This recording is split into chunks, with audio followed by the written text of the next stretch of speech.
안녕하십니까? 새가족과 함께 하는 첫걸음 두 번째 이야기입니다. 거듭나야 한다는데 그게 무슨 말일까? 무슨 뜻입니까? 요한복음 3장 1절로 15절 말씀을 중심으로 생각해 보겠습니다. 사람들은 세상에서 모든 것을 소유하고 편안한 삶을 살아도 안식하지 못하고 불안이 떠날 날이 없습니다. 평강은 하나님의 영역입니다. 또한 하나님께서는 기쁨을 예비해 두십니다. 거듭난 사람들에게는 의와 평강과 희락의 나라를 하나님께서 예비해 두셨습니다. 사람에게는 누구나 과거의 아픈 기억들을 지워버리고 싶은 마음이 있습니다. 과거의 불행했던 그 기억들을 되살리고 싶은 사람은 없을 것입니다. 그래서 부끄러운 과거를 가진 사람일수록 과거로부터 탈출하고 새로워지기를 원하는 것이 자연스러운 심리입니다. 선배 목사님 한 분이 6.25 사변 때 자기가 다니던 중학교가 폭격을 받아 불타는 것을 보고 춤을 추고 좋아했다고 합니다. 자기 성적표가 다 타는 것이 생각할수록 너무너무 좋았던 것입니다. 그런데 불행하게도 교무실은 불에 타지 않았다고 합니다. 참 우스운 얘기죠. 누구나 한 번쯤 새로운 인생의 출발점을 꿈꿉니다. 과거에 내가 살았던 것을 완전히 백지로 돌리고 새로 시작할 수 있을까? 라고 마음먹은 사람이 어디에 가장 많을까요? 아마 교도소일 겁니다. 그래서 교도소에 복음의 열매가 많은 것입니다. 흉악한 범죄자들도 예수님을 만나면 구원 얻고 새로워져서 사형 집행을 앞두고도 찬송하면서 하나님께 영광 돌리며 죽음을 맞이하는 역사가 일어납니다. 완전히 새롭게 인생을 시작하고픈 갈망을 가졌습니까? 그런데 놀랍게도 그것이 가능합니다. 본문에서 예수님께서 말씀하신 대로 거듭나면 됩니다. 거듭나면 새로운 삶을 살 수 있습니다. 과거에 어떤 삶을 살았든지 그것은 전혀 문제가 되지 않습니다. 과거를 완전히 지우고 새롭게 살 수 있습니다.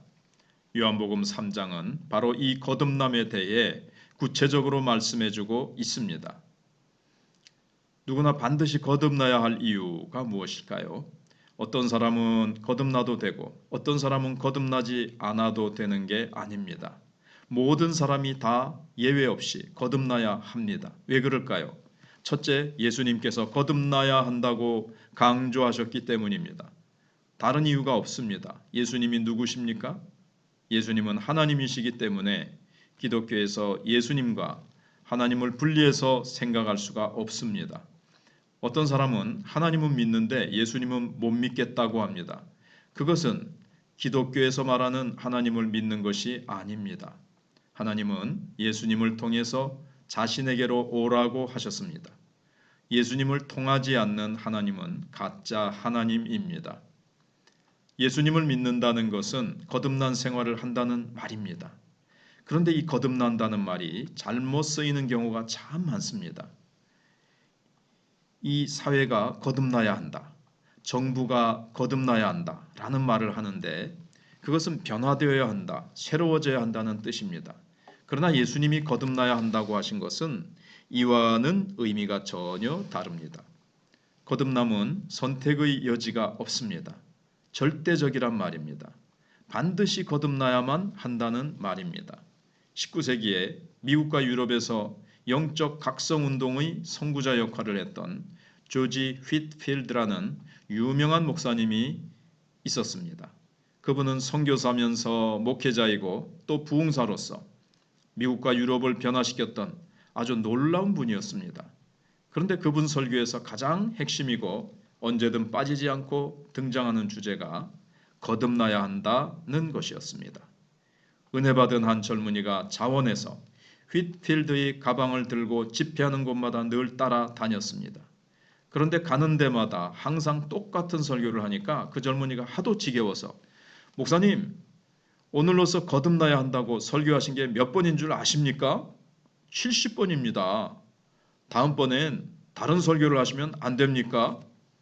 라고 했더니 휘필드는 이 사람아 내가 왜 거듭나야 한다는 설교를 계속하는지 아는가? 자네가 거듭나지 않아서야 라고 대답했다고 합니다. 교회 다닌다고 해서 다 거듭난 것은 아닙니다. 성경에 보면 주님이 오실 때 두 사람이 자다가 한 사람은 들림받고 한 사람은 잔다고 했습니다. 또 밭에서 일하다가 한 사람은 들림받고 한 사람은 남는다고 했습니다. 그러니까 어떤 면에서 보면 교회 안에서도 거듭난 사람이 50% 정도에 불과한 것이 아닌가라는 생각이 듭니다. 교회 안에는 알곡도 있고 쭉정이도 있습니다. 엉터리 믿음을 가진 사람이 있다는 얘기입니다. 그런 사람들은 어서 거듭나야 합니다. 주님께서 이 점을 강조하셨다면 우리도 그것을 소중하게 여겨야 합니다. 하나님께서 중한 것이라고 하신 것은 우리도 소중히 여겨야 합니다. 그것이 축복입니다. 거듭난다는 것은 다시 태어난다는 말인데 외국 크리스천과 만나 대화하다 보면 당신은 언제 born again 했느냐는 질문을 합니다. 육신으로 태어난 생일을 말하는 것이 아니고 영적으로 언제 거듭났냐는 말입니다. 그렇다면 왜 거듭나야 합니까? 둘째, 거듭나지 아니하면 하나님 나라를 볼 수도 없고 들어갈 수도 없기 때문입니다. 하나님 나라에는 장소적인 개념이 분명히 있습니다. 요한복음 14장 1, 2절에 보시면 너희는 마음에 근심하지 말라. 하나님을 믿으니 또 나를 믿으라. 내 아버지 집에 거할 곳이 많도다. 그렇지 않으면 너희에게 일렀으리라. 내가 너희를 위하여 거처를 예비하러 가노니. 돌아가시기 전 예수님께서는 우리가 있을 거처를 예비하러 가신다고 하셨습니다. 거처는 우리가 살 수 있는 공간, 장소를 말합니다. 영어 성경에 보면 many mansions라고 되어 있습니다. 맨션. 어떤 분은 맨손 들고 가도 된다고 해서 맨션이라는 우스운 말을 했습니다. 아마도 우리의 상상을 초월하는 화려하고 아름다운 곳일 것입니다. 가서 너희를 위하여 거처를 예비하면 내가 다시 와서 너희를 내게로 영접하여 나 있는 곳에 너희도 있게 하리라. 14장 3절입니다. 주님이 재림하실 때는 신비하게도 우리의 죽어있는 육신과 영혼이 결합되어 예수 그리스도의 부활체와 똑같은 몸이 됩니다. 그러면 화장해서 유골을 뿌린 사람은 어떻게 됩니까? 상관없습니다. 비행기에서 폭발해서 육체가 사라졌다면 어떻게 됩니까? 아무 상관없습니다. 무에서 유를 창조하신 하나님께는 전혀 문제가 안 됩니다. 부활하신 예수님이 의심하는 도마에게 못자국을 만져보라, 창자국을 만져보라고 하셨습니다. 그런가 하면 생선을 구워 함께 잡수셨습니다. 그리고는 시공을 초월해서 사라지셨는데 바로 우리 몸이 그렇게 된다는 것입니다. 그 부활한 몸은 우리의 소망입니다. 육신은 아무리 건강해도 주위와 더위를 비롯한 자연의 영향을 받을 수밖에 없습니다. 병들면 고통받습니다. 그런데 그날이 되어 하나님 앞에 갔을 때는 그와 같은 제약에서 완전히 해방되어 하나님 나라의 처소에 거하게 됩니다. 그것을 새하늘과 새 땅이라고 성경은 말하고 있습니다. 또 내가 새하늘과 새 땅을 보니 처음 하늘과 처음 땅이 없어졌고 바다도 다시 있지 않더라. 또 내가 보매 거룩한 성 새 예루살렘이 하나님께로부터 하늘에서 내려오니 그 준비한 것이 신부가 남편을 위하여 단장한 것 같더라. 요한계시록 21장 1절 2절 말씀. 하나님 나라는 지금과 같은 하늘과 땅이 아닌 새하늘과 새 땅입니다. 새 예루살렘입니다. 예수님께서 우리를 위해 기가 막힌 파라다이스를 예비해 놓으셨습니다. 그리스도인들은 새하늘과 새 땅이 되는 하나님 나라를 믿습니다. 무식하게, 우직하게 우리가 죽으면 그곳에 간다는 것을 믿습니다.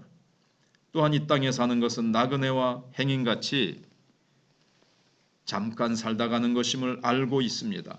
이곳을 영원히 살 집이라고 믿지 않습니다. 스스로 나그네라 생각하기에 그리스도인들은 세상에 대해 지나치게 집착하지 않습니다. 지나치게 집착하는 사람들은 천국 소망이 없는 것입니다. 거듭난 사람들은 바로 하나님 나라의 소망을 가지고 살아갑니다. 거듭나지 아니하면 이것을 볼 수도 없고 갈 수도 없다고 했습니다. 만약 그렇다면 얼마나 불행합니까? 하나님의 사랑은 나 혼자만 구원 얻은 것으로 만족하는 사랑이 아닙니다. 하나님의 사랑은 나누는 것입니다.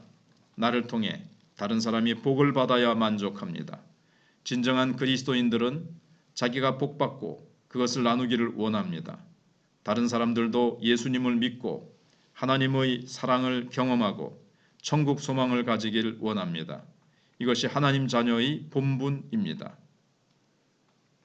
그 12문은 12진주니 각 문마다 한 개의 진주로 되어 있고 성의 길은 맑은 유리 같은 정금이더라. 요한계시록 21장 21절 말씀. 제가 이 본문에 너무나 은혜받아 지금까지 반지가 없습니다. 물론 받기는 많이 받았습니다. 결혼 반지도 받았고 회사에서 기념 반지도 받았고 학교에서 졸업 반지도 받았는데 안 끼고 전부 다 천국의 도로 포장용으로 보냈습니다. 천국에 대한 확신을 가지고 소망이 가득한 사람은 세상의 부귀영화에 집착하지 않습니다. 천국은 우리가 죽어서만 가는 곳이 아닙니다. 하나님 나라에는 현재적 측면이 있습니다. 이 땅 위에서도 천국을 맛보면서 살 수 있습니다. 물론 장소적인 새하늘과 새 땅의 하나님 나라가 있습니다. 우리가 세상을 떠나면 그곳에서 영생할 것이지만 이 세상에서도 천국의 맛을 보면서 살 수 있습니다. 그것은 거듭난 사람들만이 누릴 수 있는 특권입니다. 하나님의 통치와 하나님의 주권하에 다스림을 받으면 그것이 바로 천국입니다. 하나님 나라가 왜 하나님 나라인가 하면 하나님께서 다스리시고 통치하시고 하나님께서 왕이 되시기 때문입니다. 이 땅에서 거듭난 사람이 하나님을 왕으로 모시고 살면 그곳이 어디든 천국이 되는 것입니다. 누가복음 17장 21절에 또 여기 있다 저기 있다고도 못하리니 하나님의 나라는 너희 안에 있느니라. 그런데 여기서 중요한 것은 너희 안에 있다 그러니까는 심령천국, 마음의 천국을 얘기하는 것이 아닙니다. 이 말씀을 하실 때 예수님은 바리새인들에게 둘러싸여 계셨습니다. 그런데 너희 안에 있느니라. 예수님을 죽이려고 달려드는 바리새인들 마음 안에 무슨 천국이 있었겠습니까? 여기 너희 안에 있느니라는 것은 바리새인들이 삥 둘러싸고 있는 그 가운데 계신 예수님 안에 천국이 있다는 거예요. 그래서 하나님의 나라는 너희 안에 있느니라. 너희들이 삥 둘러싸고 있는 이 가운데 있는 내가 천국이고 내 안에 천국이 있다는 거예요. 그래서 예수님을 모시면 우리가 천국을 누리게 되는 거죠. 예수 그리스도를 영접하고 성령을 모시고 사는 우리 마음 가운데 하나님의 평강이 역사하면 우리 마음이 천국이 됩니다. 염려와 근심에 쌓여 있는 사람들은 마음이 갈래갈래 찢어져 있습니다. 염려와 근심 때문에 마음을 걷잡을 수 없으니까 초조하고 불안하고 급기야는 우울증까지 오고 나중에는 정신병까지 걸립니다. 그런데 그 마음에 우리를 다스리시는 하나님의 평안이 자리를 잡으면 바로 거기에 하나님의 천국이 임재합니다. 너무나 큰 차이 아닙니까? 마음이 천국인 사람들이 남편이 되고 아내가 되고 자녀가 되고 부모가 되면 바로 그 가정이 천국의 모형이 되는 것입니다. 예수 그리스도를 왕으로 모시고 가정 예배를 드리고 찬송하며 사는 가정은 새하늘과 새 땅이 본점이 되는 천국의 지점이 됩니다. 일제시대 때 고등계 형사가 전도를 한다는 이유로 부흥사인 이승복 목사님을 파출소에 집어 넣었습니다. 그리고는 있지도 않는 천국이 있다고 백성들을 현혹시킨다며 사기꾼이라고 호통을 쳤습니다. 그 형사는 오늘 밤 천국을 보여주지 않으면 살아서 못 나간다고 위협했습니다. 그런데 그곳에서 이승복 목사님이 찬송하고 하룻밤 지내는 가운데 하나님이 지혜를 주셨습니다. 그래서 그 형사에게 이렇게 말할 수 있었습니다. 목포에 조은행 지점 있지요? 그럼 본점은 어디 있겠소? 본점은 경성에 있지요. 지점이 있으면 본점이 분명히 있는 거 아니요? 내 마음에 천국 지점이 있으니 본점은 하늘나라에 있는 것이요. 형사는 예수쟁이라 말도 잘한다며 그분을 내보냈다고 합니다. 우리가 이 땅에 사는 동안 하나님 나라를 경험하지 못한다면 이 고생스럽고 힘든 세상을 무슨 힘으로 살아가겠습니까? 예수님을 믿는 사람이나 안 믿는 사람이나 똑같이 고난을 겪습니다. 실직을 당합니다. 실패할 수 있습니다. 낙심할 수 있습니다. 병들 수도 있습니다. 어려움도 똑같이 다 당합니다. 그런데 우리 그리스도인들에게는 능력 있게 나갈 힘이 있습니다. 천국 소망을 품고 거듭난 사람은 하나님의 축복을 경험하기 때문입니다. 하나님의 나라는 먹는 것과 마시는 것이 아니요 오직 성령 안에 있는 의와 평강과 희락이라. 로마서 14장 7절 말씀입니다. 하나님의 나라는 의의 나라, 평강의 나라, 희락의 나라입니다. 그래서 그 마음에 하나님 나라가 있는 사람은 하나님의 의를 경험합니다. 옳고 그름을 분별하고 하나님의 길을 쫓아가는 삶을 삽니다. 뿐만 아니라 하나님의 평강을 체험합니다. 사람들은 세상에서 모든 것을 소유하고 편안한 삶을 살아도 안식하지 못하고 불안이 떠날 날이 없습니다. 평강은 하나님의 영역입니다. 또한 하나님께서는 기쁨을 예비해 두십니다. 거듭난 사람에게는 의와 평강과 희락의 나라를 하나님께서 예비해 두셨습니다.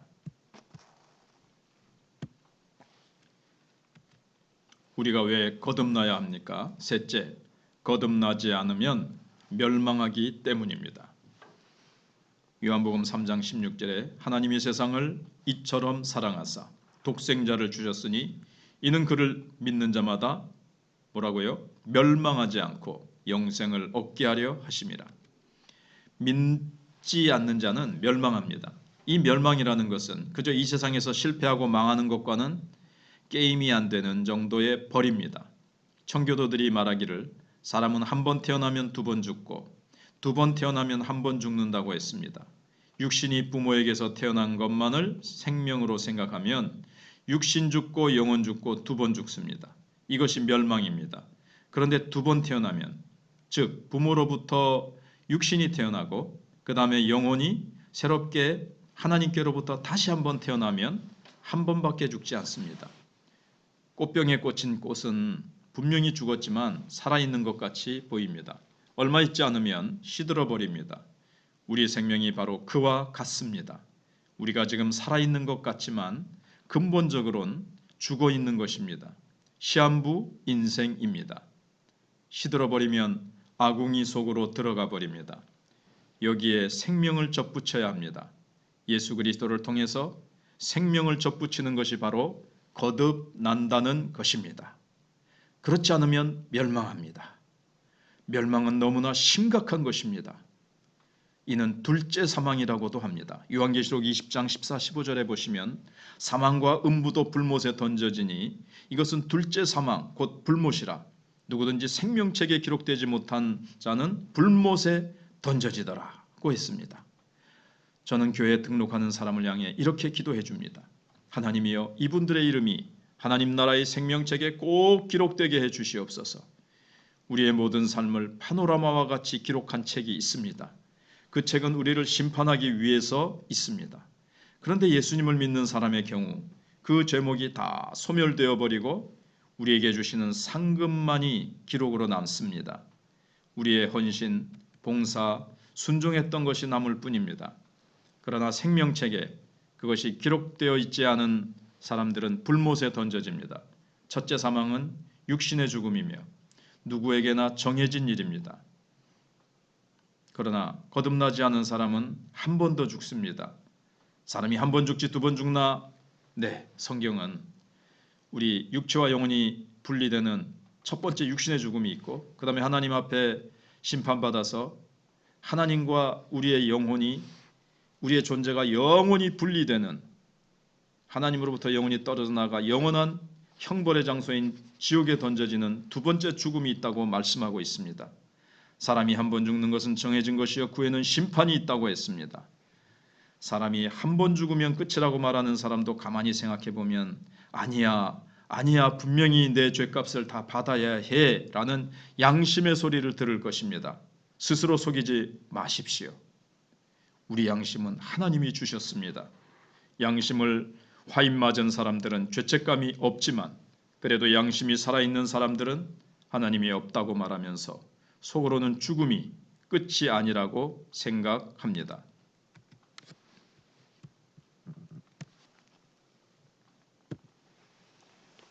본문을 보면 예수님께서 니고데모라는 사람을 만나셨습니다. 니고데모라는 이름은 뛰어나다라는 뜻입니다.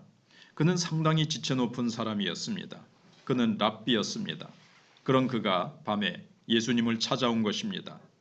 바리새인이라고 하면 우리에게 상당히 부정적인 이미지를 갖지만 당대에는 존경받는 사람들이었습니다. 바리새인이었던 니고데모는 지금 말하면 국회의원에 해당하는 사람이었습니다.